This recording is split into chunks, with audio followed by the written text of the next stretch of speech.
को बता दें कि डेप्यूटी डायरेक्टर जो थे वो उन्नाव के रहने वाले थे, जिस दौरान वो कानपुर के नानामाऊ घाट पर शनिवार को उन्नाव के रहने वाले यूपी के स्वास्थ्य विभाग के डेप्यूटी डायरेक्टर आदित्य वर्धन सिंह अपने दोस्त प्रदीप तिवारी के साथ गंगा नहाने गए थे, जिस दौरान ये हादसा हुआ। वहीं हमारे साथ उन्नाव से कृष्णा तिवारी हमारे सहयोगी इस वक्त जुड़ चुके हैं। उन्होंने उनके परिजनों से भी बातचीत की है। तो कृष्णा अभी तक क्या अपडेट सामने आ रही है और आपने परिजनों से बात की है, देखिए उनका क्या कुछ कहना है इस पूरे मामले पर। ये बताना चाहूंगा, लगभग 70 घंटे बीत चुके हैं, इनकी डेड बॉडी नहीं मिली है। इनके दो मित्र थे, लखनऊ में रहने वाले योगेश्वर और उन्नाव के जो प्रदीप है, दोनों के साथ गंगा नहाने गए थे, जहां पे इनकी डूबकर मौत हो गई थी। लगातार गांव में जाकर परिजनों से प्रयास किया गया बात करने का, लेकिन उनके परिजन है, उनकी बेटी है महाराष्ट्र में डीजे पद पर पोस्ट है, वहां है। और जो गांव में अन्य परिजन है, इनके जो चाचा के जो लगे हुए परिवार है, चाचा चचेरे परिवार जो है, वो कुछ बोलने को तैयार नहीं है। अब ये हो रहा है कि इनके जो परिजन है जब गांव पहुंचेंगे तो उनसे जरूर बातचीत की जाएगी, उसके बाद उनका क्या कहना है ये देखने की बात है। लेकिन कृष्णा, जिस तरह से यह हादसा हुआ, देखिए दो तरफ से लोगों का जो है वो प्रतिक्रिया इस पूरे मामले पर आ रही है। एक कि एक दोस्तों के पास 10,000 नहीं होना, दूसरा प्रशासन पर बड़ा सवाल खड़ा होना, क्योंकि जिस तरह की घटना एक डेप्यूटी डायरेक्टर के साथ हो जाती है, पैसे के एवज में उन्हें बचाया नहीं जाता। अगर वहाँ कोई आम आदमी होता तो उसकी जान भी क्या इतनी ही महंगी है आजकल की, पैसे के बल पर बचाने की बात गोताखोर करेंगे।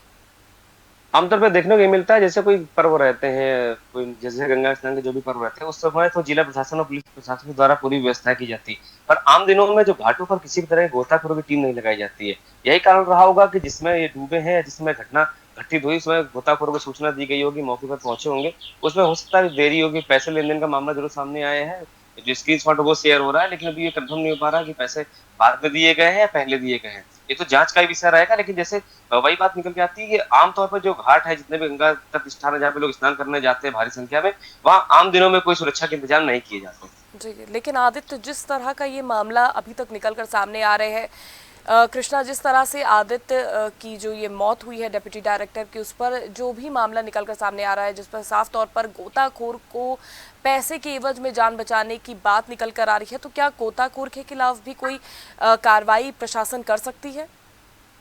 अभी तो आने वाला समय बताएगा कि किस तरह की लापरवाही देखने को मिलेगी। लेकिन जैसे गोताखोर जो होते हैं वो प्राइवेट कर्मी ही रहते हैं। अगर जो प्रशासनिक द्वारा गोताखोर लगाए जाते हैं, उन्हें अधिकतर यही देखने को मिलता है कि जब कोई तेज त्योहार रहता है तभी उनकी ड्यूटी लगाई जाती है। प्राइवेट गोताखोर हो सकता है उनका अपना कुछ रहा हो कि हमें कुछ पैसे दे, जिसके बाद ही हम प्रयास करेंगे खोजने का। ये भी जानकारी में आ रहा है कि पहले गोताखोर ने खोजने का प्रयास किया है फौरी तौर पर, जब कुछ देर तक कोई डेड बॉडी नहीं मिली, उसके बाद कुछ पैसे की लेन देन की बात सामने आई, जिसके बाद इनके द्वारा पैसे दिए गए, फिर उन्होंने दोबारा शव खोजने का प्रयास किया है। तो हमारे साथ आपको बता दें बिल्हौर से धीरज भी जुड़ चुके हैं, तो उनसे हम जानने का प्रयास करते हैं कि अभी तक इस पूरे मामले पर क्या कुछ कार्रवाई की जा रही है। 70 घंटे क्योंकि बीत चुके हैं, एक लंबा वक्त बीत चुका है, लेकिन अभी तक आदित्य वर्धन सिंह का शव जो है वो बरामद प्रशासन नहीं कर पाई है। तो धीरज, क्या अपडेट निकल कर सामने आ रही है? मैं बताना चाहूंगा कि जिस प्रकार से हृदयनायक घटना हुई है और लगभग 70 घंटे बीत गए हैं, लेकिन जो डिप्टी डायरेक्टर आदित्य वर्धन का शव है वो अभी तक बरामद नहीं किया जा सका, क्योंकि गंगा में इतनी तेज बहाव है, गंगा पूरी तरीके से उफान पर है और तेज बहाव के कारण ये अनुमान लगाया जा रहा है कि शव काफी दूर तक चला गया है। जी, लेकिन जो पैसा ट्रांसफर कराए बिना नदी में नहीं जो कूदे हैं गोताखोर, उनको लेकर क्या कोई कार्रवाई की बात निकलकर सामने आ रही है अभी तक, धीरज?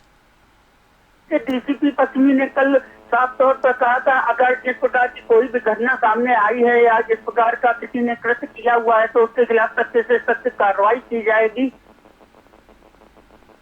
ठीक है, तो आपको बता दें कि 70 घंटे बाद भी शव बरामद नहीं हुआ है। ठीक है, बहुत बहुत शुक्रिया धीरज हमारे साथ जुड़ने के लिए। तो कृष्णा, जिस तरह से साफ तौर पर देखा जा रहा है कि अभी परिजन भी बाहर है और ये जो दुर्घटना घटित हुई है ये बेहद ही बड़ी घटना है, ये किसी के साथ भी हो सकती है, तो इसको लेकर सुरक्षा के पुख्ता इंतजाम पहले से नहीं किए गए थे। इस तरह से गंगा घाटों पर जो लोग हैं, जो नावक हैं, जो लेकर जाते हैं और इस तरह की घटना घटित हो जाती है, कहीं ना कहीं इस पर भी अंकुश लगाना बेहद ज़रूरी है। बिल्कुल बताना चाहूंगा, जिस तरह की गंगा का जलस्तर बढ़ रहा है, चेतावनी बिंदु के करीब गंगा उन्नाव में भी पहुंच चुकी है। जो जो जितने भी घर है गंगा की चपेट में आ चुके हैं बाढ़ को लेकर, वहां पर जिला प्रशासन पुलिस प्रशासन के द्वारा जरूर कैंपिंग की जा रही है, राशन बंटवाया जा रहा है, लेकिन जो स्नान के स्थल है वहां पे आम दिनों में जैसे कोई त्योहार तीज त्योहार नहीं रहता है, तो वहां पे किसी प्रकार की सुरक्षा व्यवस्था के कोई इंतजाम नहीं किए जाते। जिसका यही खामियाजा देखने को मिला है कि जो घटना घटित हुई उसका से पूरा एक खामियाजा है कि मौके पर गोताखोर नहीं रहे होंगे जिस तरह घटना घट गई है, लेकिन जिसे फोन कर या किसी तरह गोताखोर को बुलाया गया होगा। प्रथम दृष्टया जानकारी में आया कि गोताखोरों के द्वारा पहले तो प्रयास किया गया है, लेकिन जब काफी देर तक उन्हें डेड बॉडी नहीं मिली, उसके बाद यही हुआ कि हमारे अन्य मित्रों को बुलाना पड़ेगा, जिसके बाद ही उनको सबको निकाल पाएंगे। इसको लेकर फिर पैसे की बात जो सामने आ रही है।